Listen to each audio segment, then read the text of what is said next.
हमें लगता है कि हम अच्छे आचरण करते हैं, दुख क्यों मिलता है? हमारे बहुत जन्मों के कर्म हमारे संचित हैं। जब तक हम भगवद अर्पित कर्म नहीं करेंगे, भगवान नाम जप नहीं करेंगे, भगवत आश्रय नहीं लेंगे, तब तक उन कर्मों का नाश तुम्हारे शुभ कर्मों से नहीं होगा।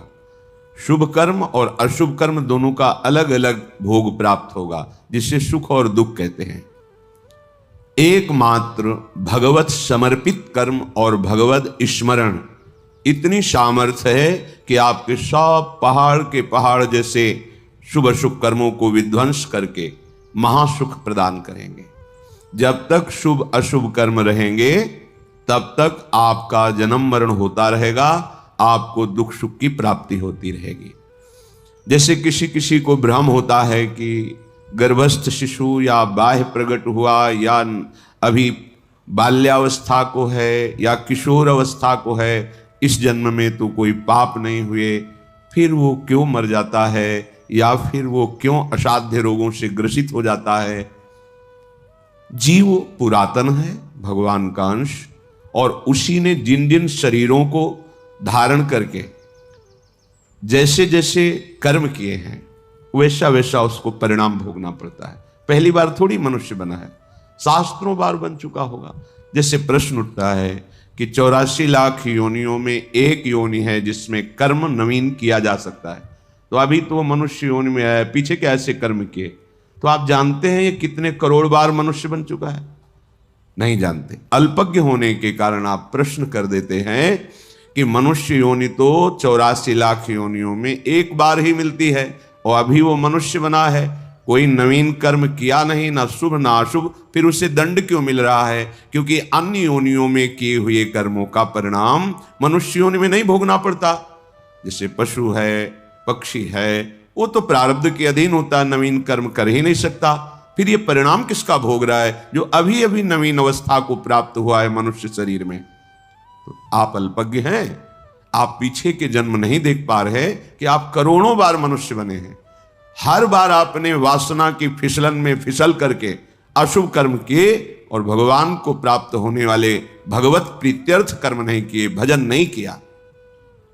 अनादिकाल से भटकते चले आ रहे हैं।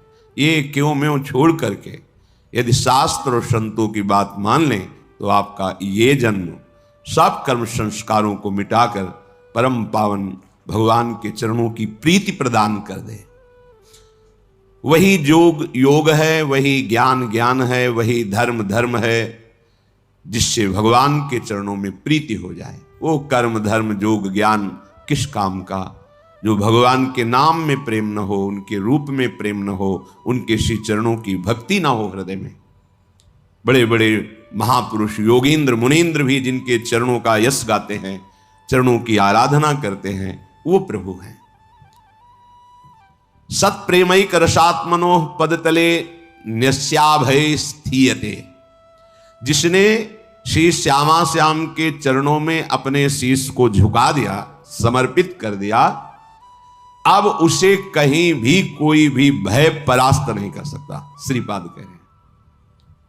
क्योंकि ऐसा सच्चिदानंद में निर्भय पद उसके हृदय में प्रकट होता है। तरहास्ते मम लोक तो नहीं भयम, नो धर्म तो नो दूरांत यदि व्याधि सतात किमन्य दखिलाधीसाच में नो भयम। अब उसे कोई लोकपाल भी भयभीत नहीं कर सकता। जिसके भय से वायु चलती है, सूर्य तपता है, मृत्यु अपने समय से काम करती है, वो ईश्वरों के ईश्वर भी भगवान श्री कृष्ण हैं। वही निर्गुण निराकार हैं, वही सगुण साकार हैं, पर ब्रह्म की प्रतिष्ठा है श्री कृष्ण गीता जी। और उन्हीं श्री कृष्ण के हृदय का प्रेम समुद्र जब सार रूप धारण किया तो श्यामा जी हुई। ऐसे श्यामा श्याम के चरणों की शरणागति जिसने वृंदावन धाम में आकर के रसिकों का संग करके प्राप्त कर ली, उसकी ऐसी स्थिति हो जाती है कि लोकपालों का भी कोई भय नहीं रहता। सुरपति, नरपति, लोकपति, जिनके भावे घास रहे परमानंद में तज सबही की आस, क्योंकि निर्भय पद श्री श्यामा श्याम के चरणों की शरणागति हृदय में जागृत हो गई है। अब बातें केवल नहीं रह गई, हृदय में जागृत हो गई है धाम की कृपा से, सत्संग की कृपा से। धर्म भय किसी भी प्रकार का अब उसे धर्म भय भी नहीं लग सकता कि मेरा कुल धर्म तो ये है, लोक में मेरा एक कर्तव्य है, ये धर्म अब भय नहीं। अपनी शरणागति के लिए भगवान श्री कृष्णचंद्र जी गीता जी में कहते हैं, सर्व धर्मान परित्यज्य मामेकम शरणम भज। सारे धर्मों का मेरे चरणों में त्याग कर दो, अर्थात मेरे चरणों का आश्रय लेकर भजन करने से सब धर्मों की स्वतः पूर्ति हो जाती है। जैसे समुद्र में स्नान करने पर नर्मदा, गंगा, यमुना, जितनी नदियां हैं सबका उद्गान हो गया, क्योंकि सब नदियां अंततः समुद्र में ही विलीन होती हैं। ऐसे ही सारे धर्मों का अंततः विश्राम स्थल परम धर्म भगवान श्री कृष्ण के चरणों की शरणागति आराधना है। सर्वधर्मान परित्यज्य माम एकम शरणम व्रज। और यहां वही एक रसो यह परमानंद एक द्विधा सदा श्री राधा कृष्ण रूपाभ्याम तस्यै तस्मै नमो नमः। वही एक सच्चिदानंद प्रेम रस में डुबोने के लिए युगल रूप धारण करके रसिकों को परमानंद प्रेमानंद प्रदान करता है। तो जिसने श्यामा श्याम के चरणों का दृढ़ता पूर्वक आश्रय ले लिया तो बोले उसको लोकपाल भी भय नहीं प्रदान कर सकते। जैसे यमराज ये भी लोकपाल हैं, वरुण ये भी लोकपाल हैं, अग्नि ये भी लोकपाल हैं, वायु ये भी ये बड़े बड़े जो लोकपाल हैं ये भी भय प्रदान नहीं कर सकते। अब उसे कोई धर्म भयभीत नहीं कर सकता कि हमारा ये जाति धर्म कुल धर्म ऐसा ऐसा। सब धर्मों की पूर्ति भगवान श्री कृष्ण के चरणों में है। इसीलिए गोकर्ण जी ने अपने पिता को जब उन्होंने हाथ जोड़कर कहा, बेटा मैं तो मोह में फंसकर पुत्र प्राप्ति को ही सर्वस्व समझता था, लेकिन इस धुंधकारी के द्वारा किए हुए अत्याचार से आज समझ में आया कि ये ठीक नहीं है मोह। अब कैसे त्यागूं, कैसे भगवान को रिझाऊं? तो उन्होंने कहा धर्मम भजस्व सततम, सतत धर्म का ही भजन करना चाहिए।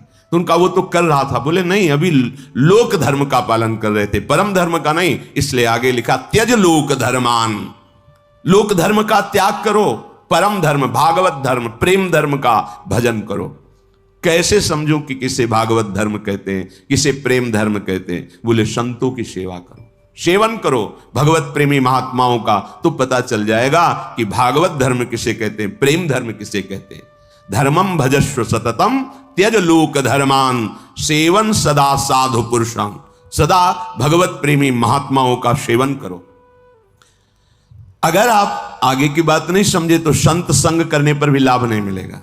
जहि काम तृष्णाम, कामना और तृष्णा का त्याग करके संत संग करो।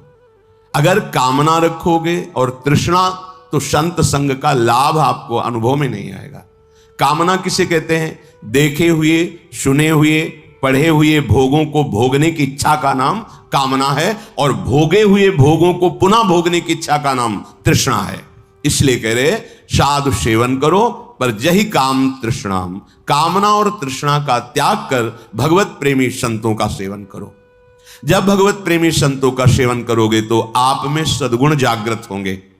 तो उसमें सावधानी ये रखना है, अन्यस्य दोष गुण चिंतनमासु मुक्त्वा, तुम्हें कहीं गुणाभिमान ना हो जाए। संत संग कर रहे हो, भगवत आराधना कर रहे हो, तुम में सद्गुण व्याप्त होंगे, लोग सम्मान करेंगे, तो कहीं तुम दूसरों के दोषों का दर्शन और निंदा करना शुरू ना कर देना। इसलिए सावधान रहना। लोक धर्म का त्याग करके भागवत धर्म का सेवन करो। भागवत धर्म का परिचय भगवत प्रेमी महात्माओं के संग से होता है। संग का रंग कामना और तृष्णा के त्याग से चढ़ता है, और उस रंग को संभाल सके इसलिए अन्यस्य दोष गुण चिंतन मास मुक्त्वा, दूसरे के गुण दोष का चिंतन त्याग कर दे। हमारे पास समय ही न बचे अपने भगवत चिंतन से। कभी नाम, कभी गुण, कभी लीला, कभी रूप, कभी धाम, कभी सेवा, हमारा सारा समय इसी अभ्यास में जाए। अन्यस्य दोष गुण चिंतन का तब हमें अवसर मिलता है जब हम प्राप्त दिनचर्या का प्रमाद के कारण त्याग करते हैं। अगर भगवत प्रदत्त गुरु प्रदत्त दिनचर्या का हम ईमानदारी से पालन करें तो हमारे पास समय ही नहीं है किसी के गुण दोष देखने का। इसलिए कह रहे हैं अन्यस्य दोष गुण चिंतन मास मुक्त्वा सेवा कथा रसमहो नितराम पिबत्वम। भगवान की लीला चरित्रों का गायन श्रवण और प्रभु के श्री अंग की सेवा। अपनी कुटिया में ठाकुर जी को विराजमान जो किए हैं वो साक्षात हैं, ऐसी भावना से उनकी सेवा में रत रहना।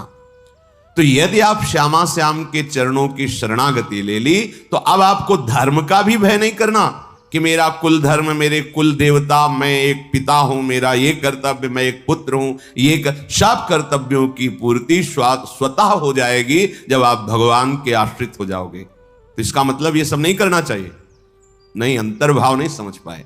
जब आप भगवान की शरण में होगे तो आपकी बुद्धि इतनी पवित्र होगी कि आप एक पिता का, एक पुत्र का, एक पति का या एक पत्नी का या अपना ऐसा महान आचरण सद्गुण प्रकाशित करेगा इस शरणागति कि सब आप पर प्रसन्न हो जाएंगे, सब आपको आशीर्वाद देंगे, ऐसे आचरण आपसे होने लगेंगे। पर आपकी रति होगी भगवान के ही चरणों में, प्रभु के नाते से ही सब कर्तव्यों का पालन होगा।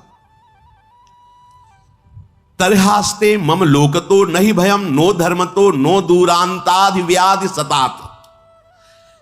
अगर किसी कर्म के वशीभूत होकर के हमारे शरीर में 100 भयानक रोग एक साथ पैदा हो जाएंगे तो भी मेरे हृदय में कोई चिंता नहीं रहेगी, क्योंकि हम श्यामा श्याम के शरणागत हैं। अक्षरशः सत्य है। हृदय से शरणागति स्वीकृत हो जाए तो ये बात करें कि 100 यदि रोग एक साथ प्रकाशित हो जाएं इस शरीर में तो भी मेरे हृदय में कोई चिंता, कोई शोक, कोई भय नहीं होगा, क्योंकि हम प्रभु के शरणागत हैं। ऐसे अखिल ब्रह्मांडों का कोई अधिपति भी हो, जैसे अखिल ब्रह्मांडों का अधिपति काल है, समय, वो ब्रह्मा को भी खा जाता है, ब्रह्मा भी उससे भयभीत होते हैं क्योंकि उनकी भी अवधि है। अखिल ब्रह्मांडों का अधिपति भी मुझे अब भयभीत नहीं कर सकता। भगवान का ही स्वरूप है काल। समुझ जे आए शरण ते डरत ना काल डर। जो ऐसा समझ करके श्यामा श्याम के चरणों का आश्रय ले लेते वो काल से भी भयभीत नहीं होते। कैसे? देखो, मृत्यु की बात सुनकर भय लगता है, मरने से हमारा स्वभाव बन गया भयभीत होने का, और मृत्यु से तो खास डर लगता है। सच्ची मानिए, जो भक्त जन होते हैं जिनका हृदय प्रभु को समर्पित होता है, उनके मृत्यु का समय ऐसा होता है जैसे विशाल हाथी के गले से रायबेल की माला टूट के गिर जाए। रायबेल जो श्वेत, उसको पता ही नहीं चलेगा कब छूट गया। बस मृत्यु भयावह नहीं, भयावह तब होती है जब हम केवल शरीर में आसक्त है और यहां की सब सामग्री हमने मेहनत के द्वारा पैदा की, और जब छूटने का समय आता है तो सब छूटेगा। जिनसे हमने परिचय बनाया वो छूटेगा, जिसको हमने अपना माना वो छूटेगा। तो अब मिलेगा क्या? अब केवल भय ही भय है।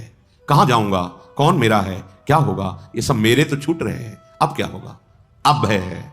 अगर आपने श्यामा श्याम के चरणों का आश्रय लेकर सबकी सेवा की है तो मूल में श्यामा श्याम है, तो शरीर छूटने की बात आने पर यह बात आएगी, श्यामा श्याम है ना, हमें जाना तो उन्हीं के पास है ना। आप देख लो, वास्तविक हृदय में जब शरणागति आएगी तो मृत्यु का भय भी जाने लगता है। मरने का मतलब है अपने प्रीतम के समीप नित्य निरंतर सानिध्य में रहना। कितना आनंद का विषय। हम जिसे प्यार करते हैं अब उसे ध्यान में नहीं, अब प्रगट में मुझे उनके समीप रहने को मिलेगा, ऐसा भाव। मरने से सब जग डरा मेरो मन आनंद, कब मरी हो कब भेटी हो पूरन परमानंद। तो कह रहे हैं उसे सर्व ब्रह्मांड अधिपति काल से भी भय नहीं होता। जिए काल बस ना परे। वो जीता है श्यामा श्याम में, काल के अधीन होकर नहीं जीता, क्योंकि वो श्यामा श्याम का शरणागत। तो ये तो भाई उनकी बात हुई जो वृंदावन आश्रित होकर श्यामा श्याम की तन्मयता पूर्वक उपासना कर रहे, रोज सत्संग सुन रहे, रसिकों का संग। पर हम तो दूर से आए हैं, आज ही रुकेंगे फिर चले जाएंगे, और घर गृहस्थी में इतना भजन साधन तो बनता नहीं। वहां तो सुन लिया, पर आचरण और वायुमंडल का प्रभाव हमें ऐसी स्थिति में तो रहने नहीं देता कि 100 व्याधि हो जाए, मुझे कोई चिंता ना हो, मुझे किसी धर्म की परवाह नहीं, लोकांतर के अधिपतियों का कोई डर नहीं। ऐसा तो नहीं है ना। तो हमारे लिए क्या है? तो श्रीपाद कह रहे यत् पुष्पम घ्रातवंतः, धन्य है सकृदपि पवनम वा स्पृशन्तः स्वरूपम लोकम वा लोकयन्तः कमपि नति कृतः करहि चिद्यद्दिशेपि यन्नामाप्येकवारं शुभमभिदधतः कीकटादौ च मृत्वा प्राप्स्यन्ते वाञ्जसा तन्मुनिवरमहितं धाम ये केचिदेव। आहा, ये धाम देगा आपको क्या? बोले यद पुष्पम घ्रातवन्तः सकृदपि, यदि वृंदावन में प्रकट हुए पुष्प को, जो वृंदावन की भूमि में प्रकट, बड़ी महिमा, तभी कहते हैं। अब ऐसा समय आ गया है कि लताओं का आदर नहीं है, बड़ा दुर्भाग्य प्रकट हो रहा है। करे तो क्या करे, माया ने ऐसी समस्या में फंसा दिया। अब वो 50,000 रुपया गज की 100 गज जगह खरीदी, अब 100 गज में उसमें वृक्ष रखे या अपना मकान बनाए, क्योंकि सब बड़ी मुश्किल से धन संग्रह करके वृंदावन वास के लिए उसने जगह खरीदी है। अब एक पीपल का वृक्ष, बरगद का वृक्ष, वो खुद अपना अधिकार जमा ले। अब क्या करें? ये दलीलें हमारी बुद्धि में जागृत होती है कि हम क्या करें, इतनी महंगी जगह ली, अब लता। पर हमें ये ध्यान रखना है कि कोटि ब्राह्मणों की, ब्रह्म ऋषियों की हत्या का जो फल है वो यहाँ की लता को काटने पे है। ये धाम है। यहाँ हमारे प्यारे जो लता के नीचे खेलते हैं। लता भवन सुख शीतल छहा, श्री हरिवंश रहत नित्य जहां, तहां न वैभव। हाँ, यहाँ की लताएं बड़े बड़े परमहंस महात्मा हैं, पर दुर्भाग्य है ऐसी माया ने बुद्धि अपने लोगों की कर दी कि कोई रास्ता ही नहीं समझ आता। अब जगह खरीदे तो उसमें लता रहने नहीं देंगे, लता नहीं रहेगी तो वहां बिल्डिंग बनाओगे तो भजन नहीं रहेगा, क्योंकि अपराध तो पहले ही कर दिया। महान वृक्षों का हनन वृंदावन के रसिकों ने जो देखा है कि ये लताएं समर्थ हैं प्रिया प्रीतम के प्रेम रस प्रदान। श्री बिहारिन देव जी महाराज स्वामी हरिदास जी की कृपा पात्र जन कह रहे हैं कि प्रेम पदार्थ अति दूर है बिन से रज रूख। बिना लता का सेवन के, रज का सेवन के यहाँ का प्रेम नहीं समझ। जैसे बाहर से लोग बोलते थे ना, क्या क्या ये सब प्रेम, क्या क्या जानोगे, अपने को नहीं जानते, धर्म को नहीं जानते, सत्य को नहीं जानते, इंद्रियों को नहीं जानते, मन को नहीं जानते, उनको अधीन नहीं कर सकते। केवल बातें बनाने से होता है। परमार्थ अध्यात्म केवल भाषण थोड़ी है, ये बातें थोड़ी हैं, ये जीवन समर्पित करके ये खेल खेला जाता है, तब कहीं कुछ समझ में आता है, वो भी गुरु कृपा से।